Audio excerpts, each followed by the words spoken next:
The Eurasian steppe, also called the Great Steppe or the Steppes, is the vast steppe ecoregion of Eurasia in the temperate grasslands, savannas, and shrublands biome. It stretches from Moldavia through Ukraine, Russia, Kazakhstan, Xinjiang and Mongolia to Manchuria, with one major exclave located mostly in Hungary, the Puszta.The steppe has connected Eastern Europe, Central Asia, China, South Asia, and the Middle East economically, politically, and culturally through overland trade routes, most notably the Silk Road during antiquity and the Middle Ages, and the Eurasian Land Bridge in the modern era. It has been home to nomadic empires and many large tribal confederations and ancient states throughout history, such as the Xiongnu, Scythia, Cimmeria, Sarmatia, Hunnic Empire, Chorasmia, Transoxiana, Sogdiana, Steppe, Mongols, and Göktürk Khaganate. Geography.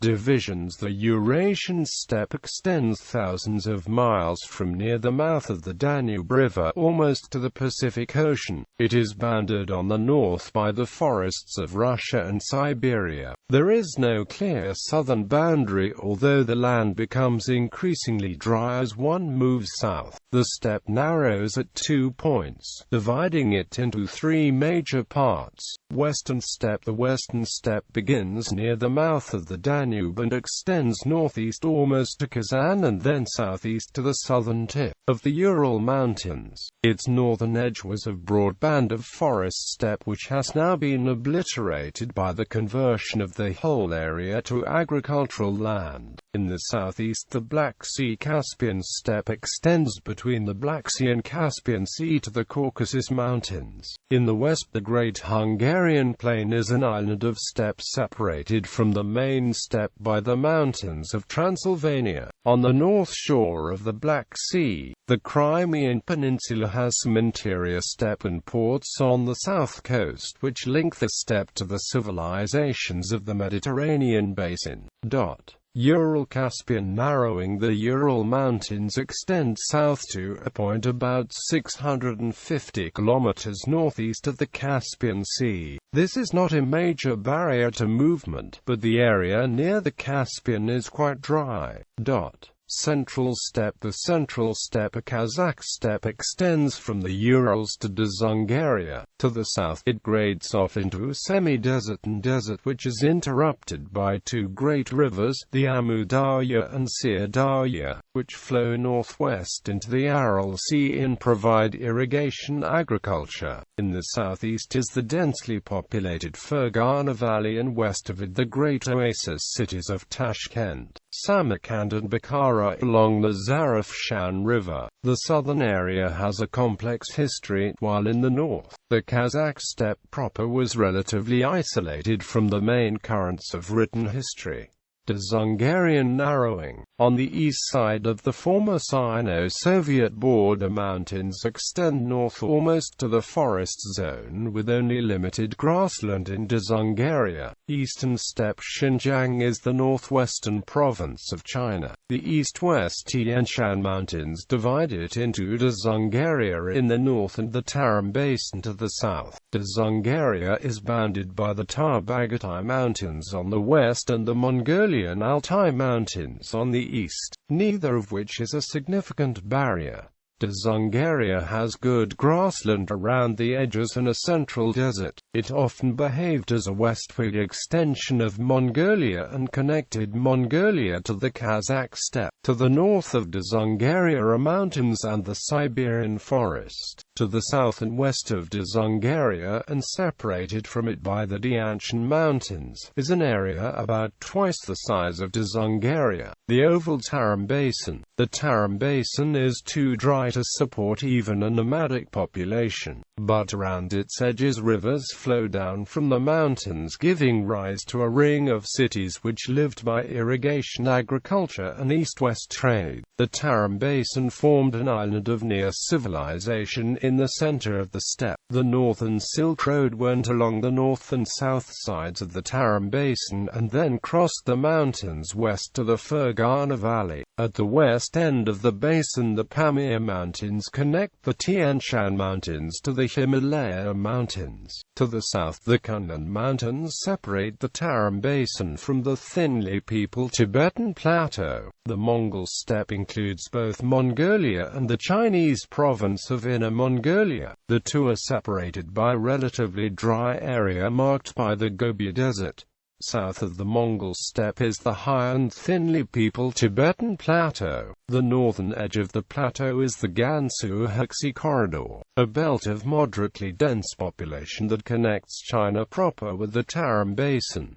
The Hexi Corridor was the main route of the Silk Road. In the southeast, the Silk Road led over some hills to the east-flowing Wei River Valley, which led to the North China Plain. Manchuria is a special case. Westerners tend to think of Manchuria as the northeast projection of China that they see on maps. The Chinese now call this, or the eastern two-thirds of it, northeast China. The drier western third west of the Greater Khingan Mountains has normally been part of Inner Mongolia. Before 1859, Manchuria also included Outer Manchuria to the north and east, which is now part of Russia, south of the Khingan Mountains and north of the Taiham Mountains. The Mongolian-Manchurian steppe extends east into Manchuria as the Liaoxi steppe. In Manchuria, the steppe grades off into forest and mountains without reaching the Pacific. The central area of forest steppe was inhabited by pastoral and agricultural peoples, while to the north and east was a thin population of hunting tribes of the Siberian type. Fauna. There seems to be little information about steppe ecology before the coming of nomadic pastoralism. The primary animals raised were sheep and goats, with fewer cattle than one might expect. Camels were used in the drier areas for transport as far west as Astrakhan. There were some yaks along the edge of Tibet. The horse was used for transportation and warfare. The horse was first domesticated on the Pontic-Caspian Kazakh steppe sometime before 3000 BC, but it took a long time for mounted archery to develop, and the process is not fully understood. The stirrup does not seem to have been completely developed until 300 AD. Ecoregions. The Worldwide Fund for Nature divides the Eurasian steppes, temperate grasslands, savannas, and shrublands into a number of ecoregions, distinguished by elevation, climate, rainfall, and other characteristics, and home to distinct animal and plant communities and species, and distinct habitat ecosystems. Alai Western Tian Shan steppe, Altai steppe and semi-desert, Dorian forest steppe, Eman Valley steppe, Kazakh forest steppe, Kazakh steppe, Kazakh upland, Mongolian Manchurian grassland, Pontic steppe, Sian intermontane steppe, Salish or corn forest steppe, South Siberian forest steppe, Tian Shan foothill arid steppe, Pannonian steppe. Human activities. Trade habits. The major centers of population and high culture in Eurasia are Europe, the Middle East, India and China. For some purposes it is useful to treat Greater Iran as a separate region. All these regions are connected by the steppe. The Silk Road started in the Guangdong region of China and ran west along the Hexi Corridor to the Tarim Basin. For there it went southwest to Greater Iran and turned southeast to India, west to the Middle East and Europe. A minor branch went northwest along the great rivers and north of the Caspian Sea to the Black Sea. When faced with a rich caravan, the steppe nomads could either rob it, or tax it, or hire themselves out as guards. Economically, these three forms of taxation or parasitism amounted to the same thing. Trade was usually most vigorous when a strong empire controlled the steppe and reduced the number of petty chieftains preying on trade. The Silk Road first became significant and Chinese silk began reaching the Roman Empire about the time that the Emperor of Han pushed Chinese power west to the Tarim Basin. Agriculture. The nomads would occasionally tolerate colonies of peasants on the steppe in the few areas where farming was possible. These were often captives who grew grain for the nomadic masters. Along the fringes there were areas that could be used for either plowland or grassland. These alternated between one and the other depending on the relative strength of the nomadic and agrarian heartlands.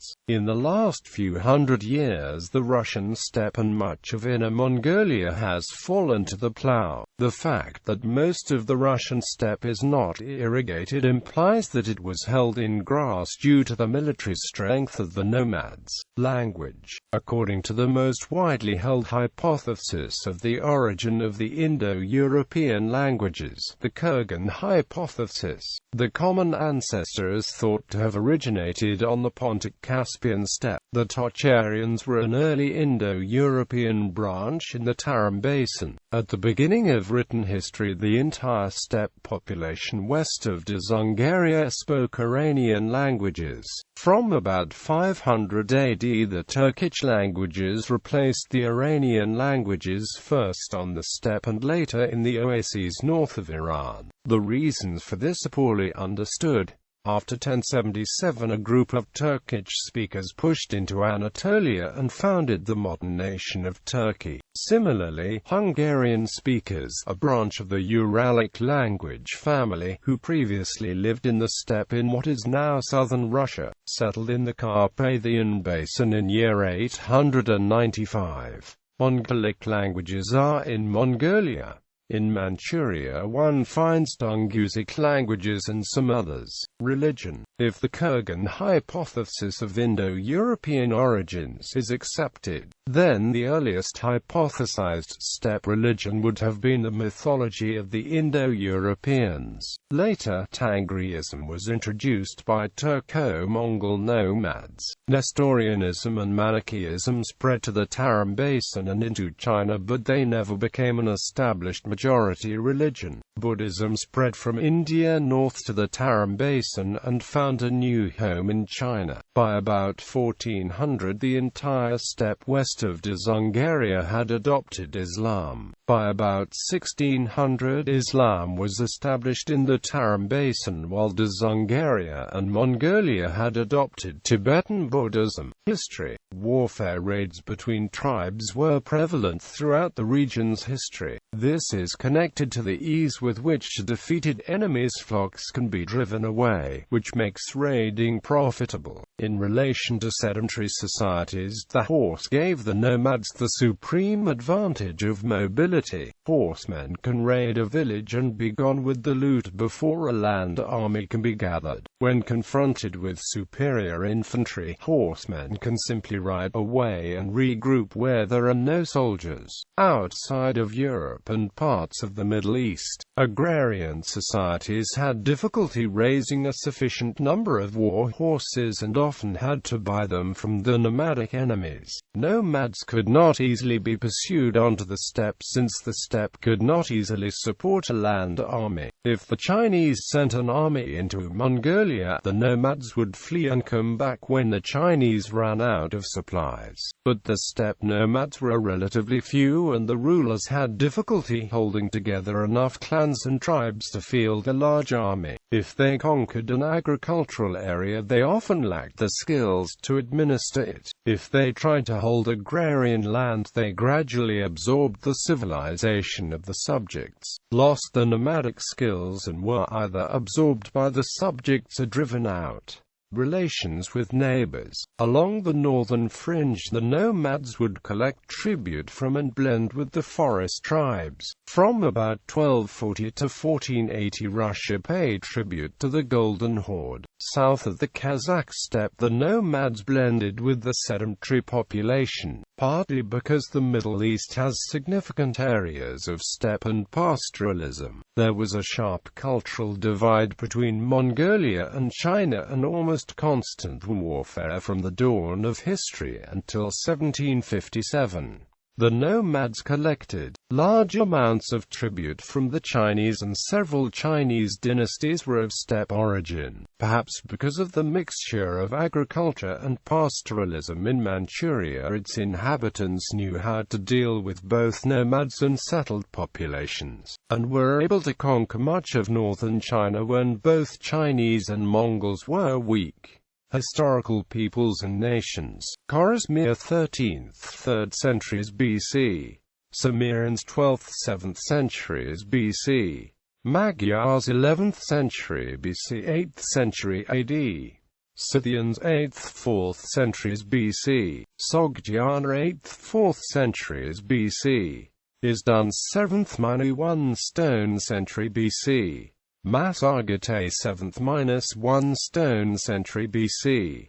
Tursajte 7th–3rd century BC. Donghu 7th–2nd century BC. Nai 7th BC 5th century AD. Saka 6th–1 stone centuries BC. Sarmatians 5th century BC 5th century AD. Bulgars 7th century BC 7th century AD. Transoxiana 4th century BC 14th century AD. Xiongnu 3rd century BC 2nd century AD. Iazyges 3rd century BC 5th century AD. Uasia 2nd century BC 1st century AD. Wusun 1st century BC 6th century AD. Zhabei 1st 3rd centuries. Goths 3rd 6th centuries. Huns 4th 8th centuries. Alans 5th 11th centuries. Ivars 5th 9th centuries. Hephthalites 5th 7th centuries. Eurasian Avars 6th 8th centuries. Göktürks 6th 8th centuries. Sibirs 6th 8th centuries. Khazars 7th 11th centuries. Onogars 8th century. Pechenegs 8th 11th centuries. Bashkirs 10th century present day. Kipchaks and Cumans 11th 13th centuries. Mongol Empire 13th 14th centuries. Zargada Ulus 13th 15th centuries.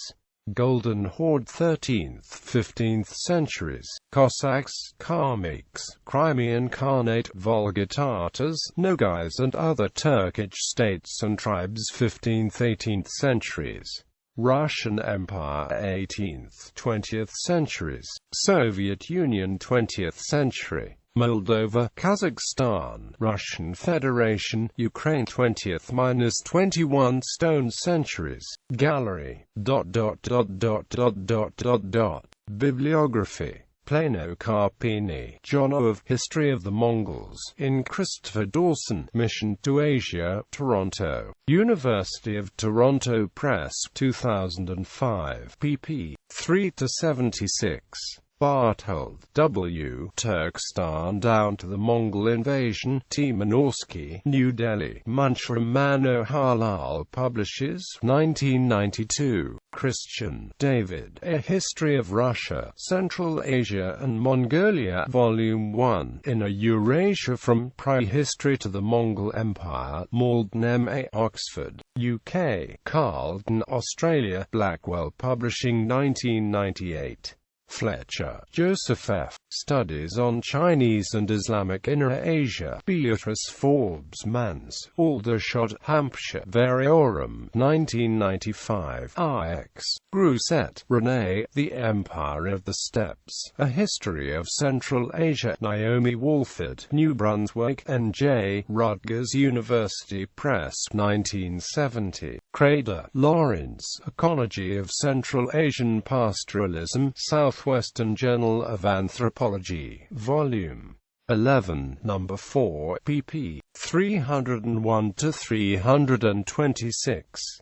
Latimor Owen, The Geographical Factor in Mongol History, in Owen Latimore, Studies in Frontier History, Collected Papers 1928–1958, London, Oxford University Press, 1962, pp. 241–258.